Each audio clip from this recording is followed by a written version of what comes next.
আসসালামু আলাইকুম, হাসিবি 24 চ্যানেল থেকে সবাইকে স্বাগতম। আজকে দেখাবো কিভাবে ইএফটি তথ্য হালনাগাদ করবেন এ টু জেড প্রসেস দিয়ে, এবং কোনো প্রকার আমি অ্যাকচুয়াল পরিমাণ কোনো কথা লুকিয়ে রাখবো না। কিভাবে কাজ করতে হবে, কি সিম ব্যবহার করতে হবে, এ টু জেড পুরো ভিডিওতে থাকতেছে, এবং পুরো ভিডিও সম্পূর্ণ ভিডিও দেখবেন, তাহলে সব কিছু বুঝতে পারবেন। এখানে কোনো প্রকার প্রশ্ন করার সিস্টেম থাকবে না, আপনি কোনো প্রশ্ন করতে পারবেন না, এরকমভাবে প্রসেস একটা ভিডিও তৈরি হচ্ছে। চলুন শুরু করা যাক। প্রথমে আমি যা করব সেটা হচ্ছে যে কোনো একটা ব্রাউজার নেব। আমি ক্রোম ব্রাউজার নিতে পারি, ফায়ারফক্স নিতে পারি, বা দেখছেন মাইক্রোসফট নিতে পারি, বা যে কোনো একটা ব্রাউজার নিতে পারি, এবং অপেরা ব্রাউজার নিতে পারি। প্রথমে আমি ক্রোম ব্রাউজার ক্লিক করলাম। ক্রোম ব্রাউজার ক্লিক করার পর আমি যে কোনো একটা জিমেল সিলেকশন করার পর এখানে গিয়ে আমি সার্চ করব অর্থাৎ সার্চ বারে ক্লিক করব EMIS ক্লিক করলাম। ক্লিক করার পর ঠিক প্রথম যে ওয়েবসাইটটি আসতেছে সেই ওয়েবসাইটে আপনি ক্লিক করবেন। ক্লিক করার পর আপনাদের মাঝে ঠিক এরকম একটা ইন্টারফেস শো করবে। শো করার পর দেখতেছেন যে এমপিও ইএফটি অথবা এমপিও ইএফটি। আমি এখানে ক্লিক করলাম। ক্লিক করার পর লগ ইন করলাম। একই লিঙ্কই এখানে যা আছে এখানেও তাই আছে। এমপিও প্রথম পাসওয়ার্ড, অর্থাৎ পাসওয়ার্ডটাই অনেকেই প্রশ্ন করতেছে বারবার। এটা হচ্ছে আপনি এমপিও আবেদন করার ক্ষেত্রে যে পাসওয়ার্ডটি ব্যবহার করা হয়, এমপিও ডট মেলটাম দিয়ে আপনাদের প্রতিষ্ঠানে ইআই নাম্বার, তারপর পাসওয়ার্ড।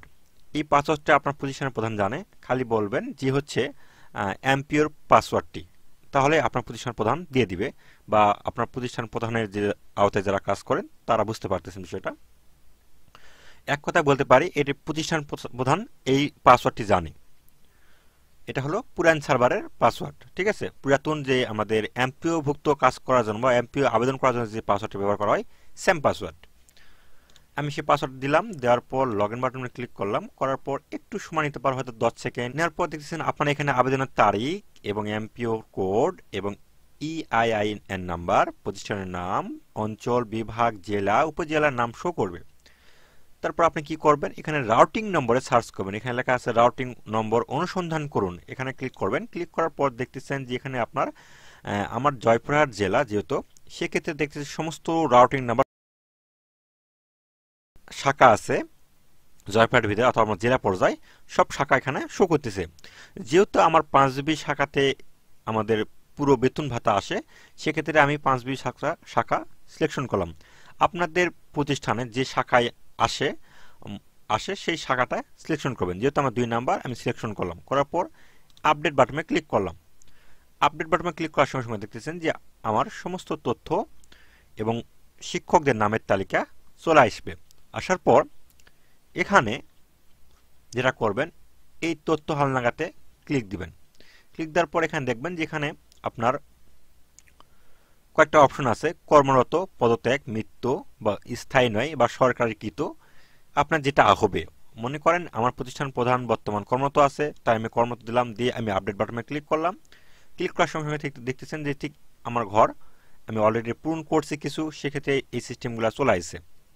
কি করবেন, এখান থেকে এই যে আছে, এটা আমার এমপিও শিট বিদ্যমান, অর্থাৎ আমার বাম দিকে যেগুলো আছে সেটা এমপিও শিট বিদ্যমান, আর ডান দিকে যেটা আছে সে তথ্য সংশোধন হালনাগাদ কৃত।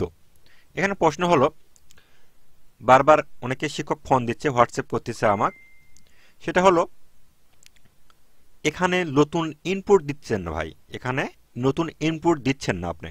এখানে কি করতেছেন, তথ্য হালনাগাদ করছেন, মানে এর পূর্বে যে আবেদনটা করছেন আপনি এমপিও শিটে বা এমপিও আবেদন করছেন, সেক্ষেত্রে যে ভুল ত্রুটিগুলো ছিল সেগুলো তথ্য হচ্ছে এই ডান দিকে, মানে সংশোধিত এবং হালনাগাদ তথ্য বা হালনাগাদ।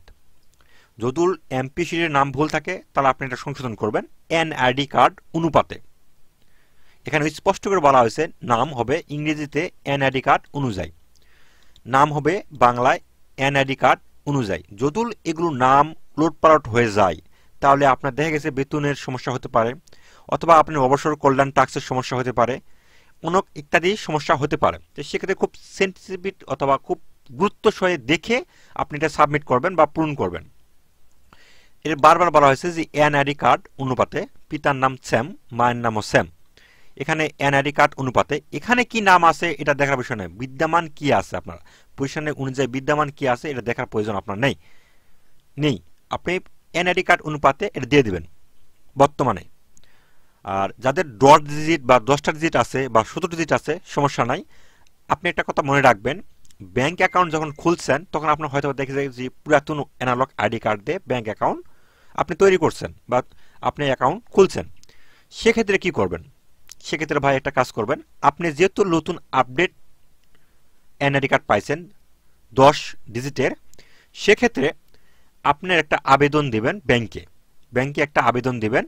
যদি কারোর কাছে ফরম্যাট না থাকে বা আবেদন না থাকে, আমাকে নক করবেন, কমেন্ট বক্সে কমেন্ট করবেন, বা আমার হোয়াটসঅ্যাপ নাম্বার থাকেই, বিভিন্ন জায়গায় হোয়াটসঅ্যাপ নাম্বার আমার কাছে আছে, আপনি নক করবেন, আপনাকে আমি আবেদন ফর্মটা দিয়ে দিব। এই আবেদন দিবেন, তাহলে দেখা গেছে যে নতুন যে আইডি কার্ডটা আছে সেই আইডি কার্ডে আপনার ব্যাংক অ্যাকাউন্টটি তথ্য হালনাগাদ করে দিবে। তাহলে আপনি এখানে স্পষ্টভাবে দিয়ে দিচ্ছেন। এটা গেল, জন্ম তারিখটা হবে এনআইডি কার্ড অনুপাতে স্পষ্ট করে লেখা আছে। এখানে মনে রাখবেন, এই যে লাল চিহ্ন আছে, এই লাল চিহ্ন মানে বাধ্যতামূলক দিতেই হবে, এটা দিতেই হবে, কোনো প্রকার মাপ নাই। না দিলে এখানে এই যে বাটন আছে, এই বাটন কাজ করবে না। আচ্ছা, তারপর কি হয়েছে, এখানে আসলাম বিশেষ করে যে সমস্যা, মোবাইল নম্বর ও ইংরেজিতে নিজ এনআইডি কার্ডে নিবন্ধিত।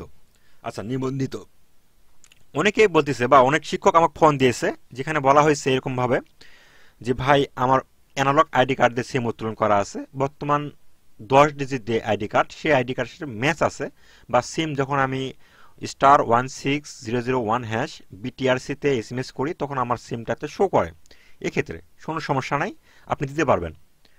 এখানে বলা হয়েছে যে জাতীয় পরিচয়পত্র বা এনআইডি নম্বর ও ইংরেজিতে বাই 17 ডিজিট, আপনি যে কোনো একটা দিতে পারেন। এখানে যে কোনো একটা দিয়ে সিম রেজিস্ট্রেশনকৃত হলেই হয়ে যাবে। যেহেতু বিটিআরসি সার্ভারে, আপনার যে বিটিআরসি সার্ভার আছে, এই সার্ভারটা আসলে অটো সার্ভার। অটো সার্ভার বলতে কি, আপনার 2 এনআইডি কার্ডই বিটিআরসি সার্ভারে আওতায় আছে। ঠিক আছে, দুইটাই আপনার 2 এনআইডি কার্ডই ওখানে আওতায় আছে, আপনার একই গ্রুপে রাখা হয়েছে। আপনি যেখানেই সার্চ করুন না কেন, যদি 10 ডিজিট দিয়ে সার্চ করেন তাহলে মনে করবেন সবকিছু চলে আসতেছে। এখন আপনাকে বিষয়টা বুঝাতে পারছি, সেটা হচ্ছে আমি আবার ক্লিয়ার করে দিচ্ছি। আপনার ধরেন আপনি অ্যানালগ আইডি কার্ড দিয়ে সিম উত্তোলন করছেন এবং ইদানিং আসলে আপনি 10 ডিজিট নাম্বারটা ব্যাংকে প্লাস এই ইএফটি সার্ভারে দিচ্ছেন। তো এখানে বলা হয়েছিল যে মোবাইল নাম্বার নিজ এনআইডি কৃত হতে হবে। অবশ্যই আপনার আগের আইডি কার্ডও এবং এখনকার আইডি কার্ডও আপনার নিজ এনআইডি কার্ড, নিজ এনআইডি কার্ড। এখানে বলা হয় নাই যে কোন এনআইডি কার্ড দিয়ে উত্তোলন করা হয়েছে। বিষয়টা ক্লিয়ার? আমি আবার বলেছি, এখানে বলা হয়েছে মোবাইল নম্বর ইংরেজিতে নিজ এনআইডি কার্ড দিয়ে নিবন্ধিত, নিজ এনআইডি কার্ড দিয়ে। এখানে উল্লেখ করে বলেনি যে কোন এনআইডি কার্ডে নিবন্ধিত। আপনার এনআইডি কার্ড দুইটা, একটা অ্যানালগ একটা ডিজিটাল। ঠিক আছে, সেক্ষেত্রে আপনি যে কোনো একটা আইডি কার্ড দিয়ে নিবন্ধনকৃত হলেই হবে। কিন্তু এখানে তারা কি দিবেন, 17 ডিজিট না আসলে 10 ডিজিট, প্রশ্ন আসতে পারে। এখানে আপনার অ্যানালগ আইডিটা বিশেষ করে এটা অনেক আগে ব্যবহার করা হয়েছে 17 ডিজিট। এই আইডির ব্যবহার সাধারণত হয় না। আপনার আইডি যদি আপনার কাছে থাকেও থাকে, তাহলে হয়তো তাকে ছিদ্র করা আছে বা ফুটো করা আছে, বা আপনার এনআইডি কার্ডটা সরকার নিয়ে নিছে। সেক্ষেত্রে আপনি কিন্তু ভবিষ্যতে যখন আপনি অবসর কল্যাণ ট্যাক্স বা বিভিন্ন যে সরকারি অনুদান বা ভাতা নিতে যাবেন, আপনার যেহেতু শিক্ষক, সর্বশেষে একটা আপনি সম্মানী পাবেন। সম্মানী উত্তোলন করার ক্ষেত্রে আপনি কিন্তু সাবমিট দিতে পারবেন না, পুরাতন এনআইডি কার্ড সাবমিট দিতে পারবেন না, কারণ আপনার এনআইডি কার্ড নাই বা ফুটো আছে বা নষ্ট হয়ে গেছে এরকম। কিন্তু বর্তমান জাতীয় পরিচয়পত্র যেটা আছে, আপডেটটা আপনার যে 10 ডিজিট বলা হয়, এটা কিন্তু আপনার সর্বশেষ থাকবেই, কারণ এটা হচ্ছে স্মার্ট, থাকবেই। আপনি যদি এই স্মার্ট নাম্বারটা এখানে প্রদান করেন, তাহলে দেখা গেছে আপনার যে অবসর কল্যাণ ট্যাক্স বা আপনার যে সম্মানীটা, এটা সহজে উত্তোলন করতে পারবেন এবং কোনো সমস্যা ছাড়াই। তাহলে সেক্ষেত্রে আমি সাজেস্ট করব যে প্রতি মুহূর্ত আপনি এই যে 10 ডিজিট আছে যে এনআইডি কার্ড, অর্থাৎ স্মার্ট এনআইডি কার্ড, আপনি ব্যাংকে দিয়েও তথ্য হালনাগাদ করবেন এবং এখানেও সেটাই প্রদান করবেন, সবথেকে ভালো হবে। আর যদি বেশি সমস্যা মনে হয়, তাহলে আপনার যে এনআইডি কার্ডটা আছে, এই এনআইডি কার্ড দিয়ে আপনি আপনার নাম্বারটা চেক করে নেবেন যে আপনার এই আইডি কার্ড দিয়ে সিমটা উত্তোলন করা আছে কিনা, বা আপনার নিজ আইডি কার্ড দিয়ে সিম উত্তোলন করা আছে কিনা, সেটা হচ্ছে *1600# দিয়ে কল দেওয়ার পর আপনি দেখবেন যে এখানে আপনার আইডি কার্ডের শেষে 4 ডিজিট চাচ্ছে। যেমন আমার আইডি কার্ডের শেষে 4 ডিজিট হচ্ছে 2209, এরকম দুইটা নাম্বার আপনি শেষ দিবেন। দেওয়ার পর দেখবেন যে আপনার সিমে একটা মেসেজ আসবে। যদি মেসেজ আসে এখানে নো মেসেজ, তাহলে মনে করবেন যে আপনার আইডি কার্ড দিয়ে এই সিম উত্তোলন করা নয়। আর যদি আপনার মেসেজ আসে তাহলে আপনার নাম্বারটা ওখানে শো করবে, স্টার চিহ্নতে আপনার শেষের 4 ডিজিট বা প্রথমকার 2 ডিজিট দেখাবে। তারা মনে করবেন যে আপনারই এনআইডি কার্ড দিয়ে সিমটা উত্তোলন করা। বিষয়টা ক্লিয়ার? এখানে বলা হয়েছে নিজ এনআইডি, কিন্তু নিজ এনআইডি দিয়ে নিবন্ধন। আচ্ছা, ইমেল নাম্বার দিলেন, দেওয়ার পর এখানে আছে সমস্যা যে এখানে আমার সিলেকশন বাটন কাজ করতেছে না, আপনার সিলেকশন বাটন কাজ করতেছে না, বা আপনি যে এভাবে যে কাজ করবে এরকম কাজ করতেছে না।